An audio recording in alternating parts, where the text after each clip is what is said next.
तो फिल्म की शुरुआत होती है और हम देखते हैं कि एक पुलिस ऑफिसर एक कार का पीछा कर रहे थे। उन्हें इस कार पर शक था।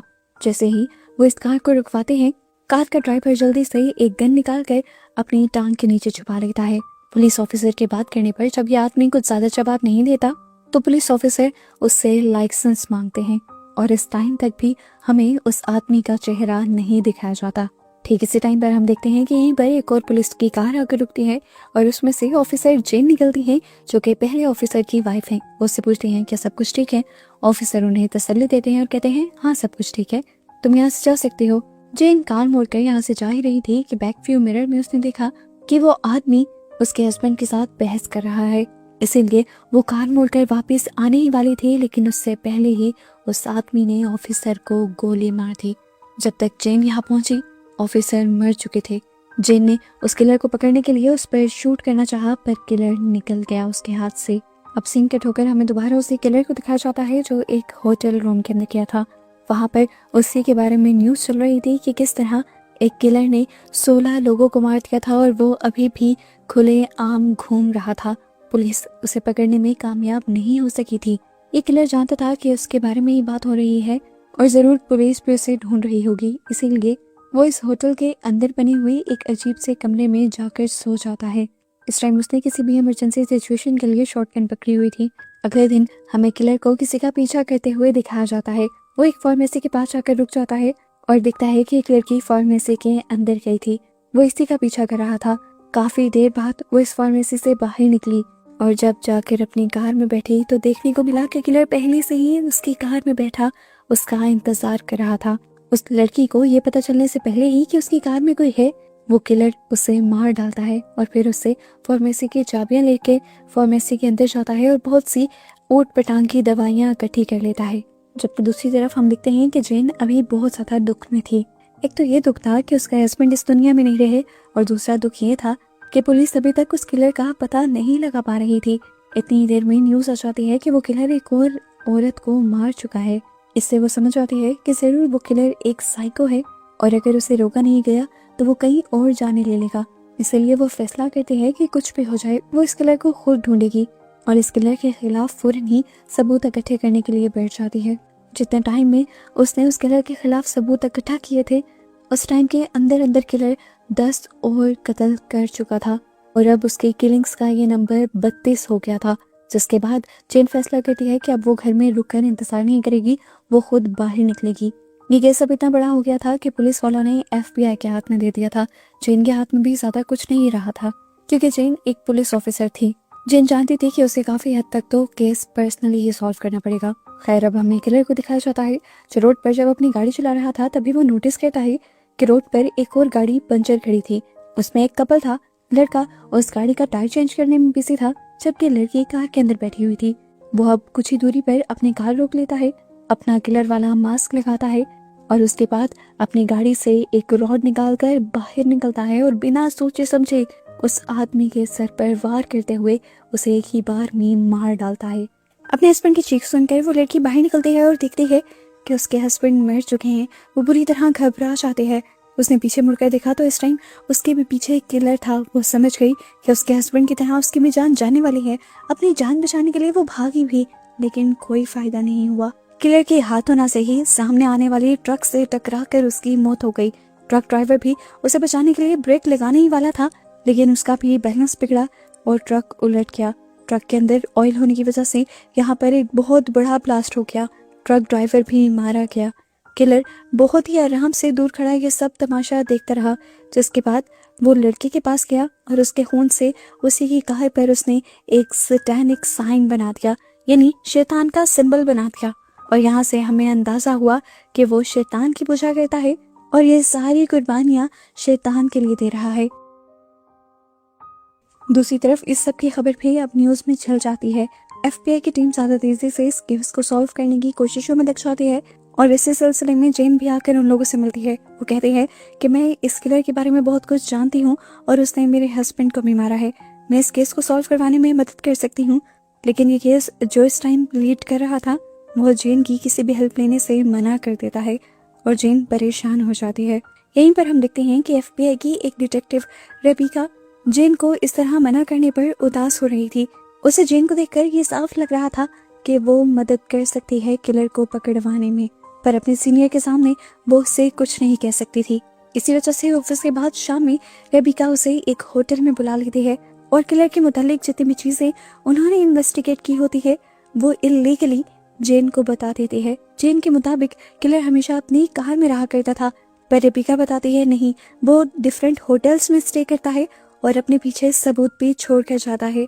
और वो ये सारी किलिंग्स सिर्फ साइको किलर होने की वजह से नहीं कर रहा, उन सारी किलिंग्स के पीछे कोई ना कोई बड़ा मकसद है, क्योंकि वो सारी किलिंग्स बहुत ही ज्यादा पैटर्न में करता है। रेबिका उसे एक होटल पे लेकर जाते हैं जहाँ पर वो एक किलिंग करके निकला था। इस होटल के अंदर उसने बहुत सारे सैटेनिक साइंस बनाए हुए थे जिनसे इन्हें पता चला था कि वो किसी कल्ट का हिस्सा है। अब रेबिका के ये लैपटॉप का इस्तेमाल करते हुए जेन और इन्वेस्टिगेशन करती है और इन्हें उस किलर का नाम पता चल जाता है जो कि रिचर्ड था। ये लोग अब यहाँ पर बैठकर ये भी इन्वेस्टिगेट करते हैं कि किलर का अगला स्टेप क्या होगा, वो कहाँ जाएगा और क्या करेगा। इस सारी इन्वेस्टिगेशन के बाद जब ये लोग यहाँ से जाने ही वाले थे तो रेबिका को एक और खबर मिली। कुछ ही देर पहले एक मॉल में एक धमाका हुआ था और धमाके में जिस बॉम्ब का इस्तेमाल किया गया था ये उसी टाइप का बॉम्ब था जो किलर ने एक वेपन डीलर को मार कर चुराए थे। खैर अब सीन कट होता है और हम दोबारा किलर को देखते हैं।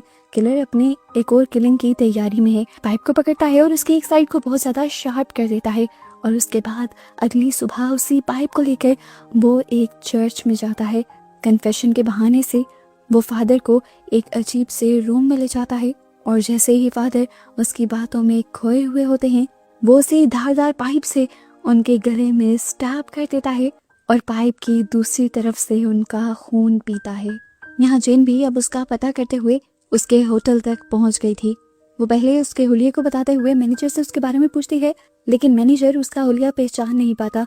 लेकिन जब वो अपनी गेस्ट लिस्ट चेक करता है तो उसे रिचर्ड नाम का एक गेस्ट मिल जाता है। बस फिर जेन उसी रूम के अंदर चली जाती है। अपनी गन ताने वो इस रूम को चेक कर रही थी। उसे पहले यहाँ पे एक सूटकेस दिखा, कमरा बज़ाहिर खाली था। उसने बहुत ही ध्यान से वॉशरूम खोला।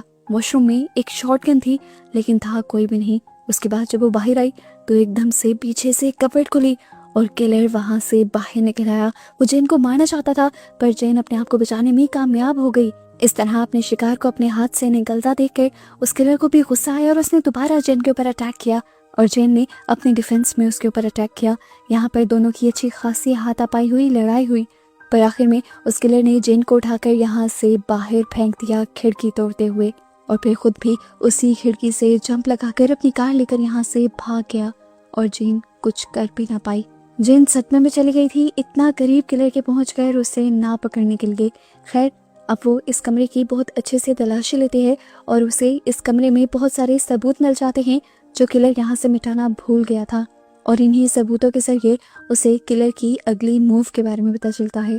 दूसरी तरफ हम देखते हैं कि किलर एक कैल्विन नाम के बंदे से कांटेक्ट करता है। कैल्विन उसे बताता है कि हमने न्यूज़पेपर में तुम्हारा ऐड देखा है, तुम एक सैटेनिक कल्ट के मेंबर हो और हम भी ऐसे ही एक सैटेनिक कल्ट के मेंबर हैं। हम तुम एक साथ मिलकर सारा काम कर सकते हैं और हम जानते हैं कि तुम एक बहुत बड़े पर्पस के लिए काम कर रही हो। अगर तुम चाहो तो उसमें हम तुम्हारी मदद कर सकते हैं। किलर भी उनकी बात मान जाता है और उनके बताए एड्रेस पर आ जाता है। यहाँ पर वो देखता है कि उन जैसे और भी लोग थे और सभी ये दावा कर रहे थे कि वो शैतान की पूजा करते हैं और इस सब के दौरान वो अजीबोगरीब ड्रग्स का इस्तेमाल कर रहे थे। और ये देखते हुए रिचर्ड समझ आता है कि ये लोग किसी कल्ट के मेंबर नहीं, इन्होंने अपना ही कोई अजीब सा कल्ट बनाया हुआ है। खैर वो यहाँ पर इन लोगों से कुछ नहीं कहता और कैल्विन के साथ अपने रूम में आ जाता है। उसने नोटिस किया था कि कैल्विन बाकी मेंबर्स जैसी कोई हरकत नहीं कर रहा। वो कैल्विन से कहता है कि मुझे एक इंसान का पता चलाना है जिसका नाम एड्रेस मुझे कुछ भी नहीं पता, बस मैं ये जानता हूँ वो काम क्या करता है। कैल्विन उससे कहता है तुम्हारा काम हो जाएगा। इसके बाद जब किलर न्यूज ऑन करता है तो देखता है कि वहाँ पर जेन ही इंटरव्यू दे रही थी और वो उसी के बारे में बात कर रही थी। अजीब बात थी, ये किलर की इंटरव्यू देखकर खुश हुआ था। सिर्फ यही नहीं, अगले दिन तो उसने पुलिस स्टेशन में कॉल भी कर दी थी जेन के लिए। जो जब जेन को ट्रांसफर की जाती है तो वो जेन से कहता है मुझे खुशी है कि तुम मेरा पीछा कर रही हो और तुम मुझसे डरी नहीं। खुद तक पहुंचने के लिए मैं तुम्हारे लिए सबूत छोड़ता रहूंगा रास्ते में। ये सुनकर जेन हैरान हो जाती है कि उस किलर ने खुद उसे कैसे कॉल कर ली थी। खैर अब वो और भी ज्यादा होशियारी से काम करने वाली थी क्योंकि जानती थी कि किलर जो कह रहा है वो ठीक कह रहा है। सीन कट होकर दोबारा हमें दिखाया जाता है उसी कल्ट को। वहाँ पर उस कल्ट का लीडर थॉमस पहले अपने कल्ट के सभी मेंबर्स को ड्रग खिलाता है और उसके बाद उनसे ऊट पटांग की हरकतें करवाता है। किलर जो खड़ा ये सब देख रहा था उसे सब बहुत ज्यादा बुरा लगता है। वो देखता है कि अभी इन सब में केल्विन नहीं था। हम देखते हैं कि जब जब किलर केल्विन से मिलता है तो वो अपना मास्क भी हटा देता है, ऐसे जैसे उसे केल्विन पर पूरा भरोसा हो। खैर अब केल्विन ने उसे उसके बताए आदमी का एड्रेस, नाम और फोन नंबर दे दिया था, तो यहाँ आने का उसका मकसद पूरा हो गया था। अब वो केल्विन को एक मशवरा देकर जाता है कि तुम उस कल्ट के लोगों जैसे नहीं हो, तो आइंदा के बाद अंदर मत जाना, मैं तुम्हें छोड़ रहा हूँ। केल्विन को उसकी बात अभी समझ नहीं आई थी, लेकिन थोड़ी देर बाद आ जाने वाली थी। अब वो एक एक्स और पेट्रोल की कैन लेकर वापस उसी मेंशन के अंदर जाता है और जिस रूम में वो उटपटांग की हरकतें हो रही थी उसी रूम में जाकर वो सभी लोगों को अपनी एक्स से बेदर्दी से मार डालता है। एंड पर वो उनके लीडर का सर ही उस एक्स से खोल देता है, जिससे खून चारों तरफ फैल जाता है और उसकी भी बुरी तरह मौत हो जाती है। तो इसके बाद वो इस सारी जगह में पेट्रोल डालकर आग लगा देता है। ये सब काम खत्म करने के बाद जब वो यहाँ से जाने ही वाला था तो उसे खिड़की के पास एक साया दिखाई दिया। वो जान गया था कि जरूर वहाँ कोई है, इसलिए वो अपना मास्क उतारता है और एक स्टिक पर लगाकर उसे खिड़की के सामने कर देता है और खुद दीवार के पीछे हो जाता है। मास्क के सामने जाते ही एक गोली चलती है और मास्क टुकड़े टुकड़े हो जाता है। पता चलता है कि गोली चलाने वाली कोई और नहीं बल्कि जेन थी, जो उसके छोड़े हुए सबूतों के जरिए ही उस तक पहुंच गई थी। जेन देखती है कि अब वो किलर भागकर बाहर आ रहा था, वो यहाँ से भी भाग सकता था, इसलिए वो भी फौरन अपनी गाड़ी में बैठती है और उसका पीछा करने लगती है। लेकिन किलर उससे ज्यादा होशियार निकलता है और उसकी गाड़ी को कुछ इस तरीके से हिट करता है कि उसकी गाड़ी गड्ढे के अंदर फंस जाती है और जेन आगे नहीं जा पाती। इस वजह से जेन को बहुत ज्यादा गुस्सा आता है। जब किलर यहाँ से भाग जाता है तब यहाँ पर FBI के लोग इन्वेस्टिगेशन के लिए पहुंच जाते हैं। हालांकि जेन ने इन्हें काफी पहले खबर कर दी थी कि वो किलर यहाँ पर है, लेकिन ये लोग टाइम से लेट आए क्योंकि उन्हें जेन की बातों पर यकीन नहीं था और इसी वजह से जेन अब FBI पर भी बहुत ज्यादा गुस्सा थी। जबकि दूसरी तरफ हमें दिखाया जाता है कि किलर अपने अगले प्लान को कामयाब करने की कोशिशों में लग चुका है। वो अपने ढूंढे हुए एड्रेस के अंदर जाता है। वो विल्केस नाम के एक आदमी का था। वो देखता है कि उसके घर में इस टाइम कोई भी नहीं। ताला तोड़कर वो उसकी बेसमेंट में जाता है और यहाँ पर कुछ बॉम्ब्स तैयार करने लग जाता है। शाम तक के इंतजार के बाद वो आदमी जिसकी तलाश इस किलर को थी, वो अपनी वाइफ के साथ घर पर पहुंच जाता है और सबसे पहले ही उन दोनों का सामना हो जाता है किलर से, जिसे देखते ही ये दोनों बुरी तरह घबरा जाते हैं। यहाँ पर किलर उस आदमी को ब्लैकमेल करता है और कहता है कि अगर तुम्हें तुम्हारी वाइफ की जान प्यारी है तो जो मैं कहता हूँ बस वही करो। दूसरी तरफ हमें दोबारा जेन को दिखाया जाता है, जो दोबारा से किलर के छोड़े हुए सबूतों के जरिए एक बिल्डिंग तक पहुंचती है। बज़ाहिर उसे इस बिल्डिंग के अंदर कुछ नहीं नजर आता, पर एक खिड़की के ऊपर उसे लिखा हुआ मिलता है 3MI। ये भी एक सबूत था जो किलर ने उसके लिए छोड़ा था। वो सोच में पड़ गई, आखिर ये सब है क्या। ना समझे में वो अब अपने स्नाइपर गन के बाइनोकुलर से इर्द गिर्द देखने लगी थी और कुछ ही दूरी पर उसे एक न्यूक्लियर फैक्ट्री दिखाई दी। इस फैक्ट्री को 3 माइल आइलैंड के नाम से जाना जाता था और 3MI का मतलब भी यही था। फिर उसे याद आया कि पिछली मर्तबा जिस घर में किलर ने सबूत छोड़े थे उसमें आज की तारीख भी लिखी हुई थी।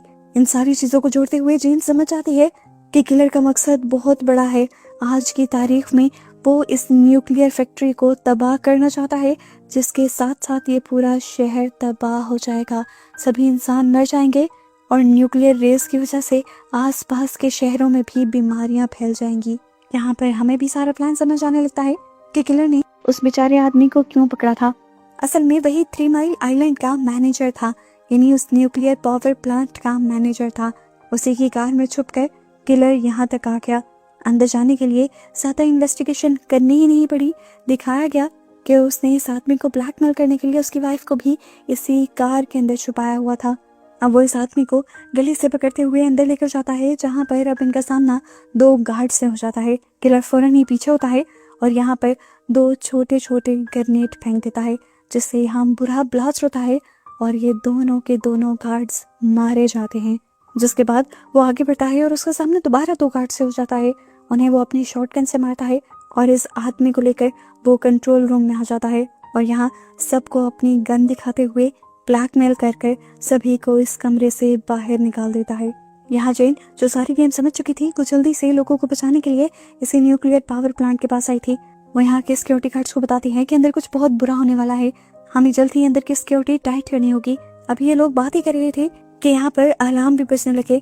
ये सिक्योरिटी के लोग जो पहले जेन की बातों का एतबार नहीं कर रहे थे वो समझ गए कि जेन सही कह रही है और अंदर सच में कुछ गड़बड़ी चल रही है। ये लोग जेन को लेकर जैसे ही अंदर जाते हैं तो देखते हैं कि अंदर गड़बड़ी नहीं, पूरा का पूरा मामला ही बिगड़ गया था। वहाँ के सभी गार्ड्स मारे गए थे और पावर सेल के भी सभी लोग डरे सहमे बाहर खड़े थे। अंदर हमें दिखाया जाता है कि किलर उस आदमी को यहाँ पावर प्लांट को एक्टिव करने को कह रहा था। हालांकि वो करना नहीं चाहता था, पर किलर ने उससे धमकी दी कि अगर तुमने ना किया तो मैं तुम्हारी वाइफ को मार दूंगा। उसने सभी लोगों का ना सोचते हुए सिर्फ अपनी वाइफ के बारे में सोचा और किलर की बातों से ब्लैकमेल होकर उसने पावर प्लांट को एक्टिव कर दिया। जिसके बाद इस किलर ने उसको भी नहीं छोड़ा, उसे भी अपनी शॉर्ट गन से मार डाला। जिसके बाद वो कंट्रोल रूम में एक ग्रेनेड रखता है और अपनी शर्ट उतारता है। बाहर लोग देखते हैं कि उसने अपनी पूरी बॉडी के अंदर बॉम्ब्स लगाए हुए थे और वो इन्हीं के जरिए इस पूरी फैक्ट्री को उड़ाना चाहता था। वो सुसाइड प्लान कर रहा था। ये लोग सोचते हैं कि हमें उससे बात करनी चाहिए, पर जेन कहती है वो बात करने वालों में से नहीं है।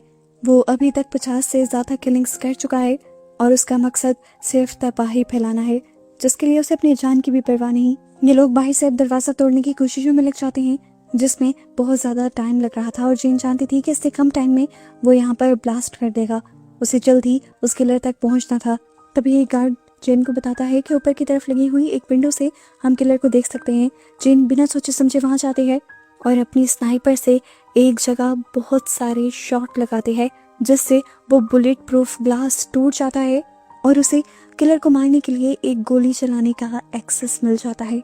वो किलर की टांगों पर गोली चलाती है ताकि वो यहाँ से भाग ना पाए, लेकिन इस सब के बावजूद कुछ नहीं हुआ था। उसके हाथ फ्री थे। वो अपने फ्री हाथों से ही एक ग्रेनेड को खोल देता है। ये देखकर जेन डिस्टर्ब हो जाती है। वो जल्दी से उसके हाथ पर गोली चलाती है ताकि वो अपने बाकी बॉम्ब्स एक्टिवेट ना कर पाए और उसके बाद उसके सर के ऊपर गोली मारते हुए उसे मार डालती है। फाइनली जितने लोगों को उसने मारा था उसने उन सब की मौत का बदला ले लिया था, लेकिन अभी भी वो खुश नहीं थी, रिलैक्स नहीं थी, क्योंकि एक जलता हुआ ग्रेनेड अभी भी अंदर पड़ा हुआ था जो किसी भी वक्त फट सकता था और पूरा शहर तबाह हो सकता था।